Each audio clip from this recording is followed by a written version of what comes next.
Right, who's next up? Are we talking about the Crown Prince, the future king, if I want to call him that, the one who showed us how good he is this past weekend for the Stormers, or are we looking at Manie first? Which one is first? I think we'll keep the Crown Prince for this one. We'll go on to Manie.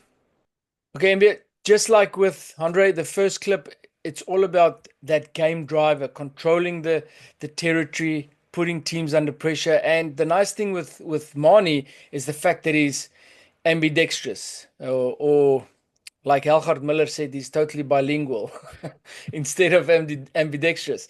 So he can kick any kick, right or left, and put it right on point and get teams to be under pressure again. So again, Kurtley Arendse winning that aerial battle, but the kick needs to be good first. We do see some of the kicks that go too far, and which is a problem. In this clip, you'll see Grant Williams defending at source, which means he wants to pressure the nine, get the delivery, disrupt the delivery. Now, before I continue, this is not a go at Manie, but this does go to show why the 10 defense is so important and why you need to front up. So he's in a bad position, right on his heels. There's no punch in the tackle. He gets caught, ball misses the tackle, but they still go to ground. Look how far 12 and 13 needed to come in. Damien needs to stay there for a long time. They get quick ball. We only get one guy folding around. Sia does very well to get himself into that position. Peter Steff still working to get around. And the consequence of this is we get that narrow corner, and England take advantage of that by putting the ball into space. Good scramble though. Next one, another defensive one. I think with Manie being a bit smaller, he needs to focus on going lower, especially against these types of attackers. Focus on getting onto that elbow, onto the rib cage, maybe onto the shorts. Get that bit of a forward lean, punch into the tackle, and you'll see the effectiveness later when I show you the Sacha clips. So he gets a bit high. Ox gets side on. You can't really help him on that tackle. And look at the amount of meters they've given away just due to the fact that he was just too high and couldn't get the attacker down earlier. And then this is Manie Libbok at his best. He sees the space early, keeping teams under attacking pressure, puts it into the space, and then Colby with a fantastic finish over there. So it's like I said, defense is probably the one spot where Manie's gonna lag behind a bit, and it could be due to the fact that he is a smaller player. Andre is 98 k's, Sacha is 90 kilograms, and Manie's sitting at 78. He's very brave. He's courageous in his defense. But I think on that second clip with the tackling, you get that little bit of a forward lean. You punch into that tackle. You buy yourself some insurance on the contact, and you might just be more effective.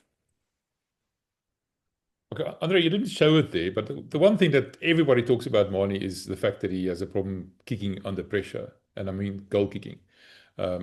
It's interesting now, as you pointed out, his defense is maybe not as good as it should be. That's also a bit of a weak point. But that BMT side of it, that kicking for poles, that is the one thing that Manie is probably most well known for. So almost infamous for. What's the story there?